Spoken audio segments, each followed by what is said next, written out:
Hi there. I would not be making these videos if I didn't come across all kinds of amazing other videos from other people all the time and simply read the news and was completely flabbergasted with what I came across. I mean, the death throes of the carbon credit system of the oil dependent industrial machine is becoming more and more dangerous and more ugly. And there's two videos that I want to point to. One is a video by Storm Clouds Gathering. That's a channel that and a guy that has been talking about. He has basically was talking about the demise of the petrodollar and the fact that money was short and stuff, but he didn't really name it. What it is a carbon credit system, which is a militarily enforced relationship between credit and carbon, and was basically arranged by military projection from the US. He talks with a guy called Stewart Rhodes. He is of the Oathkeepers, and the guy, if you listen to him, he's a special type of person. You would consider him a real man, which means that if you are a real man, then you do what you say. You basically you live your own morality. That's you walk the talk, as somebody will say. But of course, that can anyway. There's more like a personal distinction that I make. That if you want to be a leader, you have to have a morality to begin with, so you have to have a sense of what is safe and what is unsafe, what is good and what is not good, and then you have to be willing to live that morality to the basically to the point that you risk your own life. It's actually a similar it's a similar kind of position as many scientists find themselves in the sense that a scientist will almost involuntarily learn how to save his life, which is, for instance, if you are an airplane designer, you use all kinds of models, and all the time, what are you doing? You're trying to design an airplane such that it doesn't crash, that it doesn't bend or collapse, or that it doesn't. It's aerodynamic enough. Why do you try to do all those things? Well, you want to keep flying if you're in it, because it's otherwise it's just a very dangerous machine. And you're using all kinds of laws of nature, and you basically are forcing yourself to understand those laws, to understand the relationship, the causalities, up to the point that you are convinced that what you're doing is safe, meaning it protects life. And as you're doing it, as you're presenting the results of your calculation or your design, you're basically saying, okay, I would risk my life with this. That's scientific. Science is basically is for scared people, for not very heroic people, applying morality, applying a decision between life and death on preparing all kinds of machines and apparatuses and situations, so that people can go through them and live in them and use them without dying, without coming to harm. It's a similar type of mentality, basically, and that it's quite absolute, and that's also the reason why science and scientists can become so agitated about the climate system and the climate crisis and global warming and food crisis and the resource crisis and peak oil and the dangers of methane, blah blah. You can go on and on. Depletion of the ocean life. All these things are absolute measurements with a mentality, underlying mentality of deciding whether you live or die. Because let's say I can determine, because I'm scientifically endowed, and I guess many people could, but just a simple example, I know that I can throw a bucket of water on your head from about 4 meters high. If it's plus 4 degrees Celsius, it will be cold, but that's it. If it's minus 4 degrees Celsius and I throw it on your head from 4 meters above, and it's a bucket, then you won't be doing very well afterwards. And I know that for a fact, so I can safely conduct that experiment, because I understand what's going on. I learned some science and some physics, and this is my conclusion, and I will trust my life to that. I'll simply say, okay, you can do it. Do it with me. Of course, you have to put some caveats there, so it's atmospheric pressures, so surface pressure, and then I guess it will always be fine to do that. I'll swear to that. That's science, but it's also deciding about life and death. So with that in mind, it's very interesting to see people politically doing the same thing at this moment. And this guy is certainly doing it. He's Oathkeepers. He's basically calling up the military to reconsider their mandate and see and decide whether they will follow orders when these orders become counter to the Constitution, which I'm not sure whether that is a very specific interpretation or simply that it's counter to normal rule of law, because what he is talking about is the extension of the powers of the military to arrest and detain indefinitely people from American origin or foreign origin on American soil or anybody else, or even hand them over to any institution, foreign or domestic, which is now written into law apparently. I mean, there's all kinds of stuff going on, but this is also law. And he says, well, if you're a soldier, then you should consider whether you will do that, because there's historic precedent in which military details and companies didn't do what they were asked to do. Why? Because they thought it was immoral, that it was unjust, that they basically didn't want to be part of that. That's not part of their mandate. A little bit like the military not intervening in the riots in Egypt, although I'm not sure whether that was actually positive or negative. But the military normally is completely neutral, and it basically follows the orders of the government. So if the government, but of course it cannot act against its own citizens usually. So then if the government says you have to attack your own citizens, then they don't do it.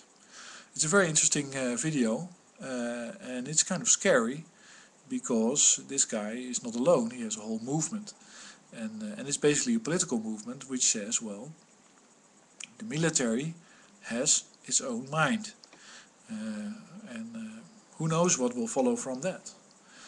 The most positive thing that will follow from that is let's say, and he was also talking about a stand down. I would say there's a need for a global stand down. And that brings me to the other video that I've been watching. Fergusson talking on mainstream TV, I believe it's CM. Forgot the name, but he's talking about invasion of Iran or attack of Iran by Israel, and the cost that he specifically names in that interview is that it would be a large embarrassment for Israel if it was to fight Iran alone, or if Iran would have nuclear weapons. Not a word about the fact that Israel has nuclear weapons, because of course if Israel would be left on its own and faced with the countries in the Middle East, it would probably try to use one of its 4 nuclear warheads. What does it have to lose? It does nothing. No, but so it's complete fabrication and fallacy and false arguments, which basically tell us that the US would like to fight a war with Iran in order to control the oil wells in Iran. That it is willing to risk everything for that. Everything which is peace with Russia, peace with China, peace with Europe, probably then to have control over that oil and use it itself in a most horrendous aftermath of a most horrendous conflict, probably. I think it's just a very bad idea, and that's saying it mildly, simply because that's an option, and that's the best option for the US, and that's true. So that's why the right-wing radicals are talking about it. They say, well, no, if we don't fight, if we don't put up a fight, then of course that oil becomes diverted to either China, Europe, India, and it won't go to the US because the US is not producing anything. Today there was an article about the premier of China saying that China should realize that it needs Europe, that there's a technology coming from Europe to China, and that there's demand for products coming from Europe, or technology going from Europe to China, and demand coming from Europe, also to China. So that there's an exchange, there's a useful economical exchange, and China is not short of energy because it has lots of coal in the region. It tries to have control of the oil of Iran. It has good deals with Russia. I'm not sure that they're going to run out of oil pretty soon, so they'll be producing. It might not be growing, but it's a very positive economical alliance, which usually would mean that bankers actually retract their support for any war of the US on Iran. And the comical end result could be that simply Eurasia, India and Brazil, all these countries are going to have a sadly carbon-driven period of relative stability, while the US is basically having to face the fact that they are there to start using the renewable powers that they have in abundance, or they'll become a third world country. And then slowly the only thing that is left for the US to do is to strike out really hard. And that will just mess up everything for everybody, as long as it would last. But anyway, so I mean, there's short-termism in any scenario because of climate change and etc. What you know, I made a video a long time ago about the global stand down, and even longer ago about the fact that basically a world war is not possible to conduct anymore. There's basically not energy for the logistics, there's no energy for the weapon, making the weapon, so it will stop really quickly. The only war that's actually possible is a nuclear war, which is why the right wing is pushing for that, is making that such an issue, is blaming the enemy of having a weapon and then giving itself an excuse to use it. And just to paint a picture of how disastrous such a war would be, and how futile it would be to have a ground war, let's say, is that simply there's just, if it's going to be messy, it's going to be really messy, and there's just not the energy to conduct a war anymore. It's just not available. It's always it's very essential to have oil to fight wars. You know, one scenario could be that the US makes a base out of Libya and makes sure that the oil sources there are protected, and with that it fights in the Middle East. But then you're wasting a lot of fossil fuels energy to achieve nothing, because after such a skirmish or a global catastrophe, you would have nothing to grow with. There would be no peace. There would be nothing. It's just, maybe this is a little bit simplistically expressed by me at the moment, but because it's not like the Second World War, after which there was a huge supply of easily accessible liquid oil for petrol, kerosene and all that stuff. That's just not there anymore. So what you're going to do after this war? Nothing. It's going to be horrendous. And another reason for it to be horrendous is, of course, if it starts with some kind of ground assault and whatever they're doing, and it's not like going to be like Iraq, because it's a country that neighbors and borders on Russia, or very close to it, and Russia has said, well, no way, that's not going to happen here. They have an aircraft carrier on the other side, on the Syrian side, or Syrian side. So they will be involved. They won't allow that to happen. But before you know it, it's going to be some kind of other scenario. It's like, but okay, this is not a very interesting part of what I'm saying. But you have, of course, immediate depletion of oil to all other parts of the Western world where it normally goes, because it's going to be hoarded and protected and dominated for use in military power projection. And that means a lot of problems in food production, a lot of problems everywhere, because the whole Western world is oil dependent. So the scenario, and just, it's just amazing how let's say how these people are talking about. This Fergusson is laying out examples, and he says, well, you know, and the discussion is about, what if we do it? Yeah, if we do it, then probably the Arabian countries, they would be fine with it. They don't like Iran that much. So if we do it, and then probably you know, it will. Wait a minute, why would you do it? Yes, well, they have nuclear weapons. Well, nobody proved that they have nuclear weapons. Well, it would be an insult to Israel. There's no sense in it to do it. It's extremely dangerous. So the best thing that would happen, and I believe I made a video about it a long time ago, is that the people that think that way, the people that are so immoral with the lives of other people, that don't think about solutions but think about eradication of the problem. Yeah, so I could work the land here and feed 50 people, but I could always also throw them overboard, like they did in the slave ships. Like, we have to make the journey, we don't have enough food for everybody, so we're gonna jettison half of the people on the ship. that type of decision is completely immoral, of course. People that think that way, they are so lazy that the only way they can think about progress is removing an obstacle is by basically killing the need to remove it. And it's sick.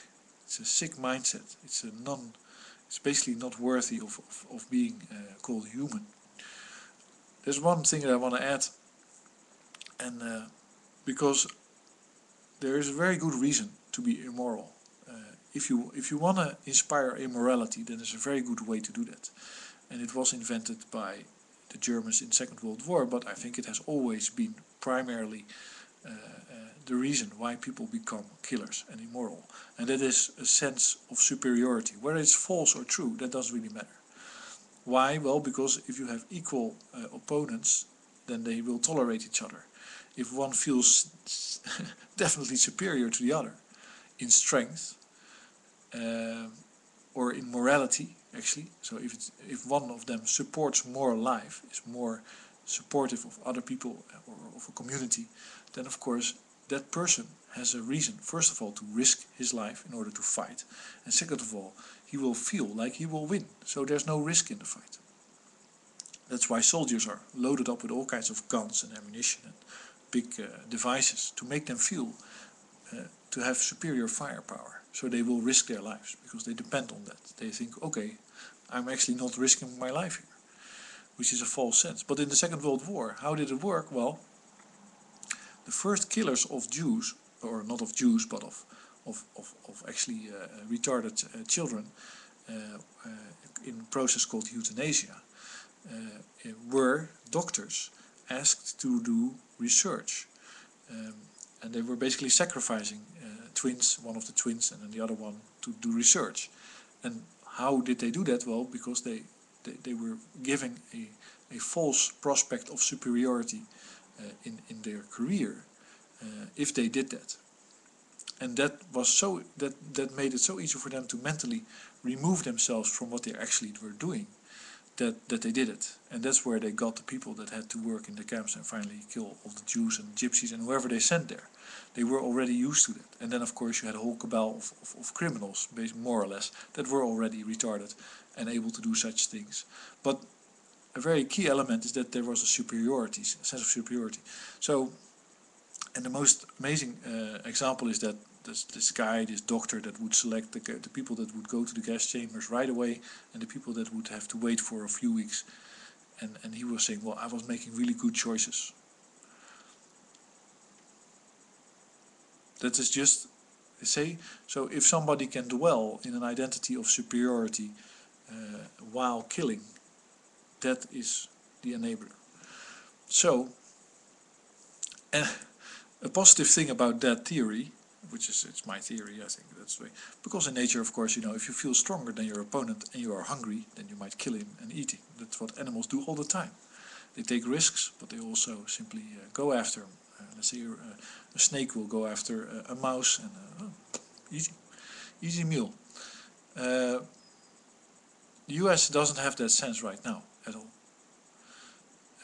So it's not, and there's two sides to that, and this is a very long video, I'm sorry about that, but one side is that it's not able to mobilize its own people. The US military itself has stated that the average 18-year-old cannot run more than 15 meters without being exhausted.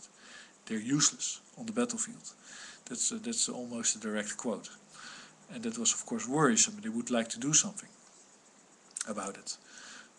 The other thing is that says that if you want to have a war where you have to use all the force that is available of the US and project it, then it is not going to be manpower. And that's a very worrisome idea. Now this whole video might seem a little bit like rants of a maniac, but I'm just I'm just commenting on what I see online. And one of them is the Oathkeepers guy, and he is of course well, morally strong person with a certain opinion that is basically putting his own existence on the line with the current laws of extradition, all that stuff, to say what he has to say. But the other one is a mainstream journalist on mainstream television. just brainwashing the people into believing that there is a point, a use and a sense in going to war in the Middle East.